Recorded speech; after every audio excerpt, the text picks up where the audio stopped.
Maymay and Darren masyadong komportable nagtatrabaho together dahil po sila ay magkasama naman sa ASAP and now magkasama sila sa It's Showtime. Ang saya nilang tignan. And yes, makikita natin yung pagkakikay ni Maymay and so alive today. Maymay, more energy, and that is what we want to see every day pag nasa It's Showtime ka. Yung komportable ka lang at nag-i-enjoy habang nagtatrabaho kasama mga kabarangay. Nag-i-enjoy yung mga kabarangay sa'yo, Maymay and Darren, no? Kaya yes, It's Showtime. We want to see more of this kind of ambience every day. Thank you, It's Showtime again.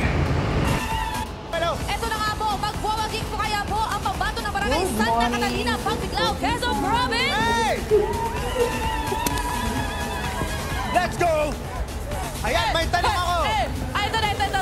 Ano yung tanong ko Paano dahil? kayo nagse-celebrate or nagtitiwang para sa inyong pambato? Dahil malapit na ang piyesta ng aming bayan ng Mananalo, isasabay na namin ang pagse-celebrate at i-invite ko kayong lahat! May papiyok pa siya. O, saan ka galing kagabi, kuya? Okay pa ba tayo? Kasali ba siya sa natin kagabi? Nag-concert ako kagabi sa New Yes, diba? Gaano ba kayo? Gaano po ba kayo ka-confident sa sinusuportahan niyo po na si Joyang Glorious? 101% confident! Loyo! Bet is bet!